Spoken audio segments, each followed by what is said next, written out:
I wore a fair few things this week, probably only a couple of new ones though. If you watch all my other videos, you will have seen quite a lot of these, but not this one. This is one of the new ones that I tested out this week. So this is from, it's a place called makeup.uk, which is actually a European website, I suspect, or at least everything's coming from Europe. So it's not like it won't turn up really quickly if you order from there, but it's one of the few places you can easily get Jeanne Arthes, this is a Jeanne Arthes perfume. And you can also get like La Rive stuff. That's where I got all my La Rive things from. So this is Jeanne Arthes. This is the Skil colours. Sky is the limit, it says. Now, these come in... you can get them in bottles. I think they might be plastic bottles, but they're refillable. But I kind of figured, I've not smelt it before, I don't know what it smells like. And you can get the 100ml refill of the eau de parfum of 3 of these, I think, are available for about £7 something. I think it's under £8 anyway. So I thought, well, I just want to smell it, and I've got bottles I can decant things into. So I was like, okay, I might try it. This one is hashtag Ray of Light. On the website, this one's called Ray of Life, so obviously that's just a mistake. But this isn't on Fragrantica, so if I just tell you what it says the notes are, it says it's a fruity gourmand, or actually it says fruit and gourmet. As I said, I think this has all been translated into English. Top notes of bergamot, cherry and orange. Heart note of chocolate, heliotrope, jasmine and rose. Base notes musk, tonka bean and vanilla. I like things with chocolate in, so I thought I'd give it a bit of a sniff. This is it's okay. I think it's not a million miles away from the Wanted Girl kind of vibe, the original Wanted Girl that I really did not like, but it doesn't have patchouli in it. So if you eliminated the very, very powerful patchouli from that perfume, I think you'd get something that smells a little bit like this, a little bit. It has something about it that's slightly caramelly, and I'm not sure I would describe it as chocolatey, but I'm actually wondering whether that might be white chocolate. I'm not sure, and maybe that with the tonka bean and vanilla is giving it a slightly caramelly smell. But because it's quite, the cherry and the orange, they're quite kind of sharp in the top, so then they're mixing with the really, really sweet base, and it's that thing where I can't quite decide like whether I think that's jarring. I mean, I think it probably is a bit jarring to me. Those are two kind of accords that I never find mix very well together, or at least often in certain perfumes I feel like they're not well blended. So this one, I wouldn't be surprised. This is supposed to be a little bit of a dupe of Wanted Girl, or at least based on that kind of profile of scent, because I think Jeanne Arthes often do things that are sort of dupes. But yeah, so I mean, I'm not really bothered about this one. It's not a huge loss to me, but I'm just like, I don't think I'll want to actually wear it, if you see what I mean. So this is probably something that I might just give away, or I mean, you know, we'll see. I don't think I'll be able to sell it, because I really don't think that I will be able to post that safely now that it's been opened. So I tried that one, and then the other one I tried, and so I have to apologise immediately for this, because I bought this perfume after having it in my I'd like to test this one out for so long. Well over a year I've been looking at this and going, I probably shouldn't buy it, because I think it's a real risk. And then you know, it's got really good reviews on Fragrantica. It's I think I saw the Nostalgic talking about it, and we don't have exactly the same taste by any means, but I think it just kind of pushed me over the edge to go, look, I'm just going to try it. But it was like £27. I think it was almost £30, so I was furious when I got it, and I then didn't like it. So what I did was I immediately put it up on eBay, and I was surprised, but it sold quite quickly. So I think I got like 20 quid back for it, so not too bad. So I'm out a tenner. But yeah, I suddenly thought, after I sent it I think yesterday, I dropped that off at the post office, and I was like, oh no, I forgot to do a review. So I am talking about Boucheron Fleurs, which this is what the perfume looks like, the perfume bottle. Lovely perfume bottle, very pretty. Now the notes in this are top notes of mandarin, orange, lemon, pear, middle notes orange blossom, frangipani, petalia, base notes benzoin and vanilla. And everyone was saying it's got a beautiful sweetness, it's such a lovely hidden gem. I found it really sharp on my skin and unpleasant. It just smelt like citruses and almost like, you know, citrus peel kind of levels of slightly bitter citruses and really sharp florals. Like it just smelt like sharp florals. It wasn't, you know, and everyone was like, it's not soapy, but it smelt straight up like shampoo on me. So yeah, basically I completely had a different experience than everyone else who talked about Boucheron Fleurs. I absolutely, you know, I bought it because people had said it's not sharp, it's actually quite sweet, and it's not soapy. And then it's straight up like a sharp white flowers and citrus shampoo on me. Like I really despised it.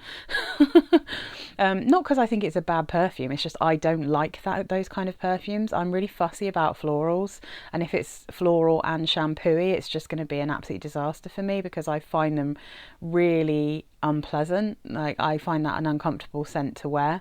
But yeah, I just yeah, sometimes you know in your guts and you shouldn't buy things. So anyway, that one's already gone. So let's get into, I need to get, because again they're not on Fragrantica. So now we're on to Saturday. So I tested those two out, I think, on Saturday. I literally listed that thing on Saturday night and then it sold, and you know. So actually no, I think it might have been the week before that I tried Boucheron Fleurs and then I just completely forgot to mention it. So yes, it must have been because I literally just sold it and posted it. So I tried that on Saturday morning and I was like, okay, whatever, not too keen on it. And then because I'm smelling things and wearing things again that I want to know whether I want to keep or declutter. This is Scentology Floriental Mandarin. This is a really nice smell, but like I said, there's something about it that reminds me of lots of other things. There's a slight Misty Dior vibe to this one, but also there's a slight Britney Spears Prerogative Ego Flanker vibe to it, because there's just something about this one that reminds me of so many things.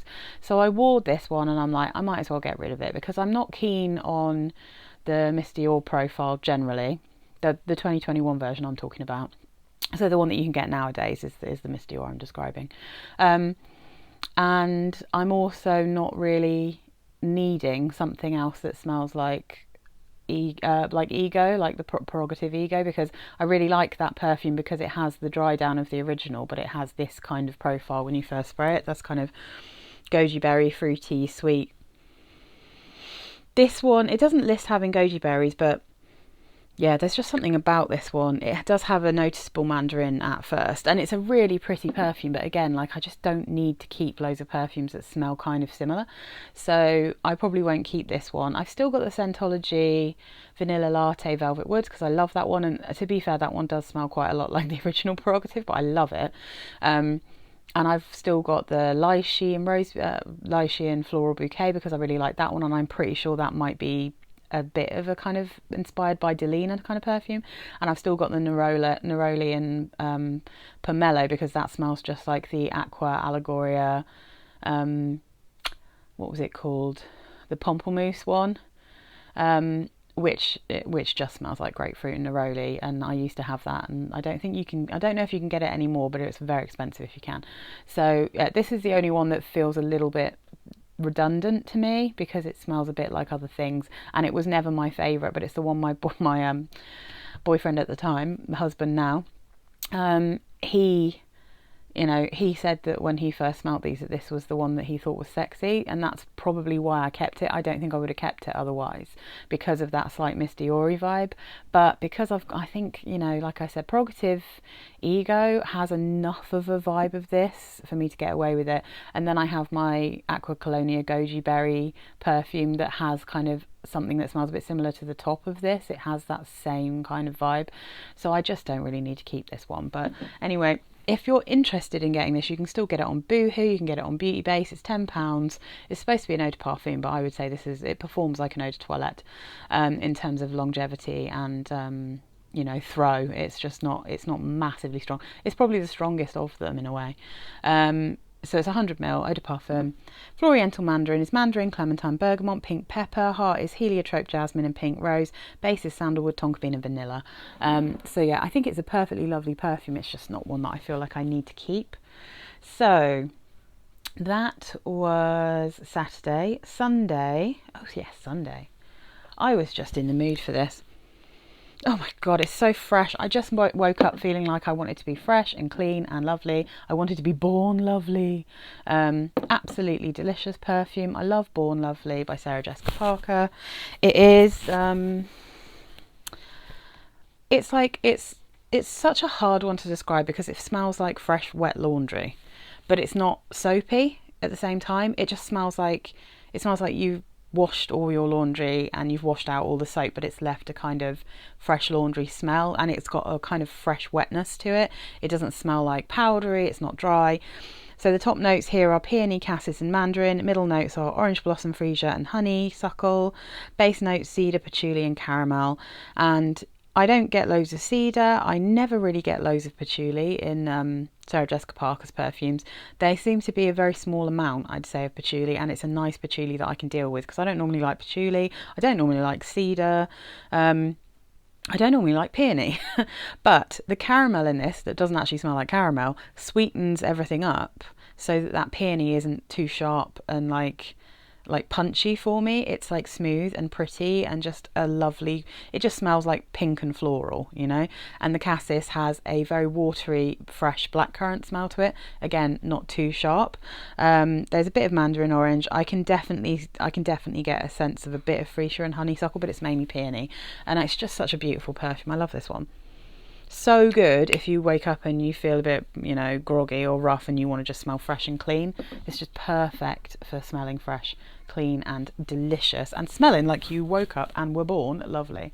And then in the evening it got a bit chilly, wore something a bit darker because I was testing this out. This is Calvin Klein Secret Obsession, and everything's getting a bit dark, isn't it? Let me just brighten this up a bit.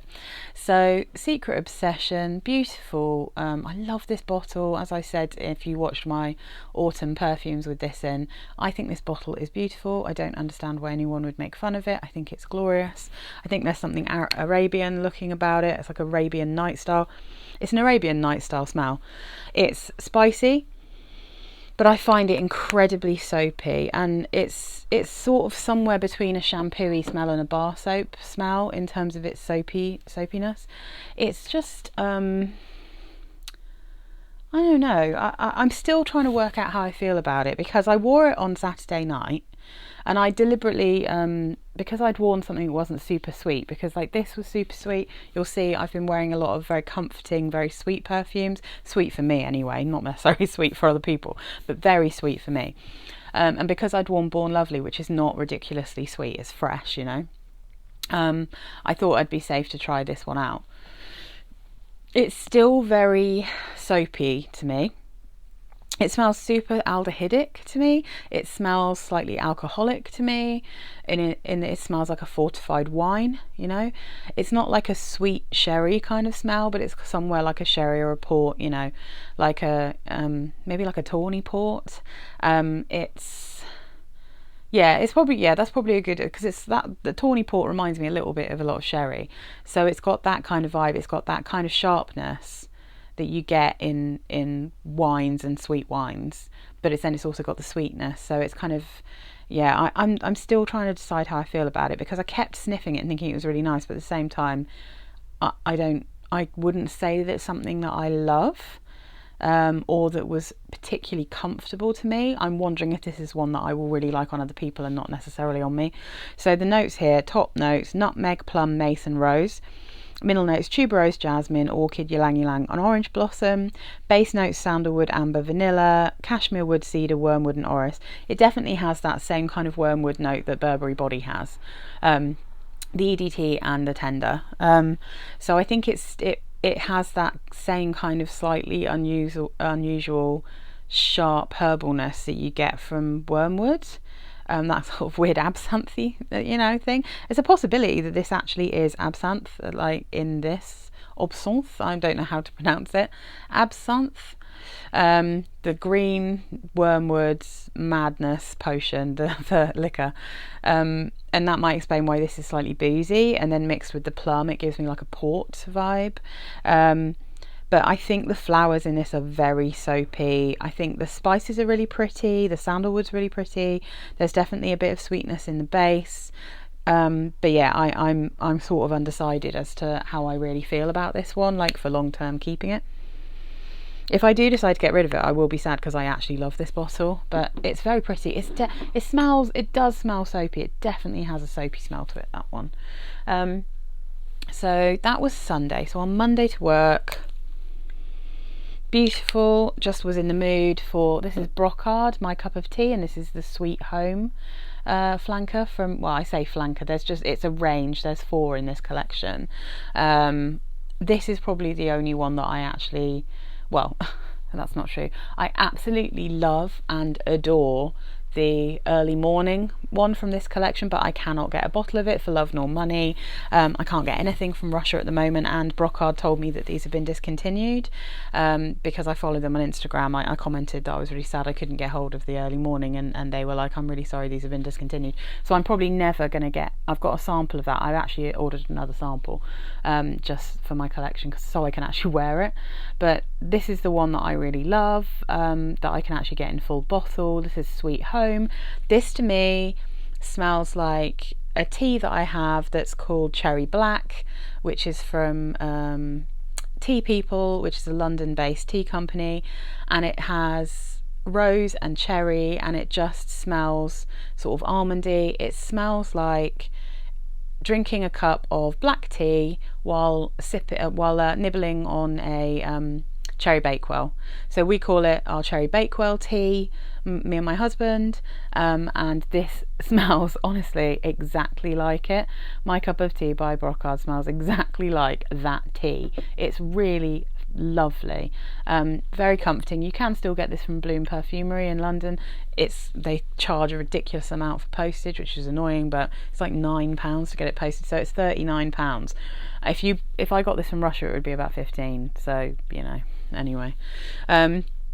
So the notes in this are notes of black tea, red berries and raspberry leaf, cinnamon, blackcurrant leaf, vanilla, peach, vetiver and bergamot. You definitely get that cinnamony vibe. You definitely get the lovely black tea. The raspberry leaf and the berries, I think, kind of come across along with the blackcurrant leaf sort of as a bit of a cherry vibe. There's definitely lots of vanilla in the base because it's sweet and beautiful, slightly peachy. It's lovely. I love this perfume. I think it's really comforting and pretty.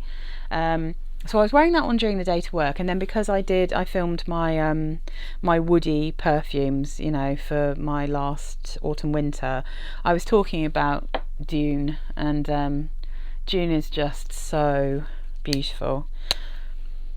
Oh, Dune. It's funny saying, I was thinking about it, because on microphone it sounds like I'm saying June as in the month, but I'm saying Dune with a D. It's, again, like, it's wild from the bottle because it just fully smells like an old lady perfume, but again, the dry down is just incredible. It's such a beautiful, complicated, but actually surprisingly easy to wear scent. Like when it dries down, it's just cozy, comforting, dry, warm. It's just lovely. So this Dior Dune is Brazilian rosewood, aldehydes, mandarin orange, bergamot and peony are the top notes. Middle notes lily, ylang ylang, wallflower, jasmine and rose. Base notes sandalwood, amber, benzoin, oak moss, vanilla, patchouli and musk. And again, like, smelling it from the bottle, I get a lot of the patchouli, I get amber, I get rosewood, I get aldehydes, and quite kind of slightly sharp smelling citrus and flowers. But that only lasts for like a few minutes when you first spray it, and then it dries down and you get a creamy, lovely, powdery sandalwood. You get sweet vanilla, warm amber and benzoin. You get a beautiful, gentle musk. You get a lot of the rosewood, and it just, somehow smells like warm, dry sand.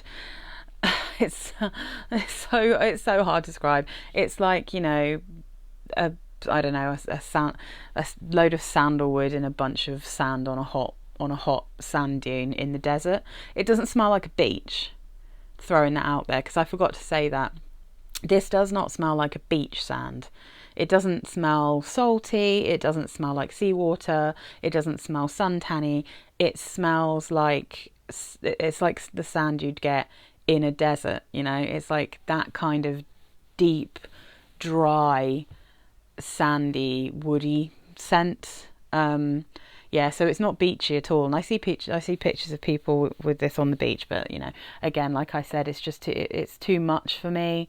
That kind of wood smell, and something like this, it's very autumn winter for my liking, but it's also absolutely lovely. Oh, lovely. Again, I just made a little video of my suggestions for really safe blind buys to get for people for Christmas, like perfumes that I think are generally pretty crowd pleasing and easy but are under £30. So you know, I was just like, oh, I'm gonna have to wear this because it's so delicious, and my husband likes this one on me, thinks I smell delicious in it, which is fair enough, because actually the sweeter, that like the really, really sweet perfumes, he doesn't really pay a huge amount of attention to. He tends to like perfumes that are a mixture of some kind of fruitiness with sweetness.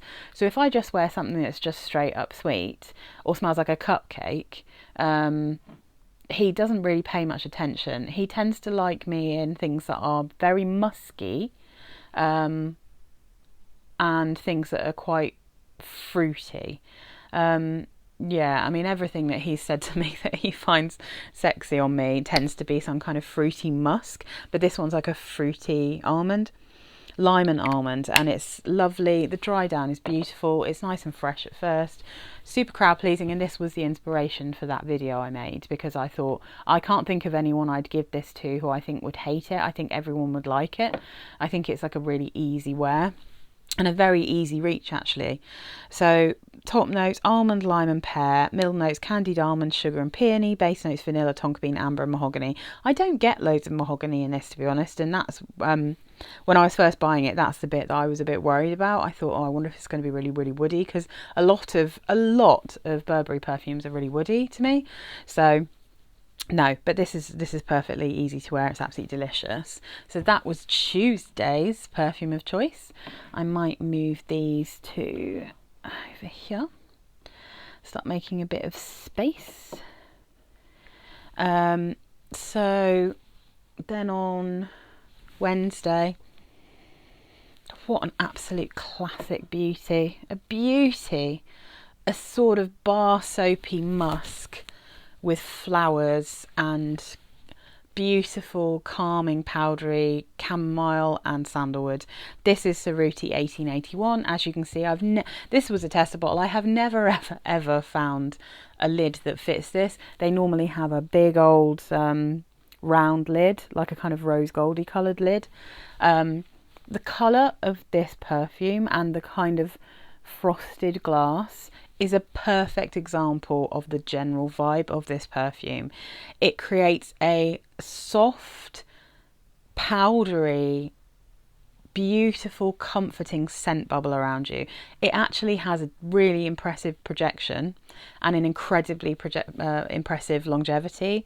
Like, you know, I put this on in the morning. I wore it all through the day at work. I didn't need to reapply it. I sprayed a little bit more on when I was leaving work, so I think I put it on at like 8 in the morning, and I resprayed it at 5 in the evening. Yeah, about 5:30, I think, when I was leaving work on the day I wore this. And then it was just, I didn't, again, like lasted all night. I couldn't have worn anything else. It's absolutely heavenly. I love this perfume. It's actually a bit, it's very musky, soapy. It's quite sweet because it's got vanilla in the base, so it's not something I really wear in summer, but I think other people would be totally happy with this in summer as well. So This is the time of year I start breaking out again. So the top notes here: mimosa, iris, rose, freesia, violet, lily of the valley, jasmine, bergamot. Middle notes: chamomile, iris, narcissus, geranium, galbanum, coriander, jasmine, Brazilian rosewood, orange, blossom, tuberose.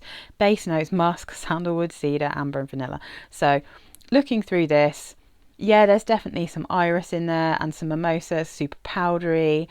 I get a lot of chamomile, which I think is why I find this so soothing. There's definitely some rosewood, and that's really, really pretty. Orange blossom, I think, is probably helping, giving it that kind of slightly bar soap vibe to it. There's a lot of sandalwood. I don't really get cedar. There's definitely amber that makes it warm. There's a ton of musk. Like I said, it's a soapy musk.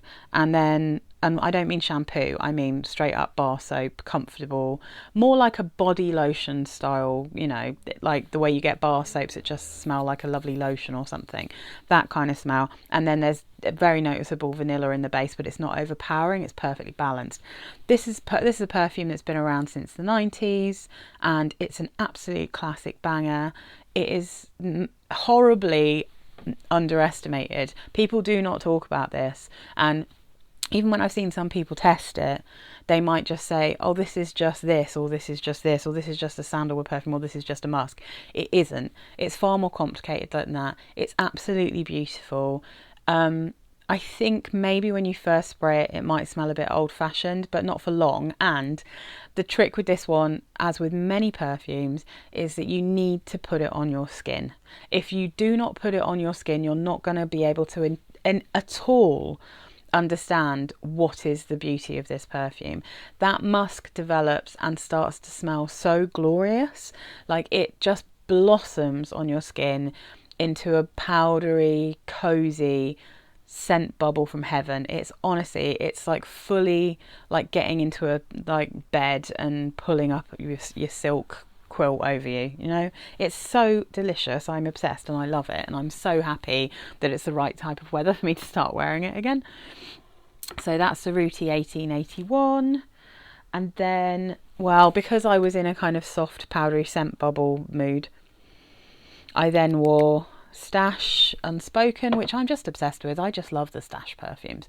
So I wore this one on Thursday because I was just in the mood for it, and also because I had decided I needed a backup bottle of this, so I ordered a backup bottle because I saw one for like 15 quid on eBay, and I was like, oh, I'll snap that up. Definitely worth keeping a lookout on eBay for these. They are I mean, sometimes they're about 30 quid, sometimes you can get them for like 15. Totally worth getting. I think Amazon still has them as well. It's just a perfect autumnal perfume for me because it's really quite sweet, way too sweet for hot weather. And actually, this one gets compared massively to Katy Perry's Indie, and I would say I can see that this has a similar vibe, and I think it's probably why I like it so much, but I don't think that they smell the same at all, because I think, well, I'm one of the people that thinks that Indie smells like coconut cream. It's very musky. It's got lots of powdery woods in it, but it smells to me like coconut, and again, it has that bar soap musk in it. It's quite sweet, but I also think it's really cool. Like, I don't mean like, oh, you're so cool. I mean like it's cold. It has that, it's not a warm smell to me. It's a very kind of lovely it's like a coconut cream that's been in the fridge. Do you know what I mean? It's like, it's a cool smell to me, Indie. It's fresh and cool and lovely. I think it's wearable all year round. Whereas Stash, I think, is really sweet and cozy. I think it's a warm autumnal smell. So the notes in this are quince and pink pepper, middle notes honeysuckle, peony, wisteria, base notes tonka bean, sandalwood, musk and olibanum. And yeah, I don't think this smells coconutty. I think it just smells sandalwoody. The tonka bean is the main thing going on here, musky and quincy, and there's quite a bit of honeysuckle going on that I can recognise. Really sweet and tasty and lovely.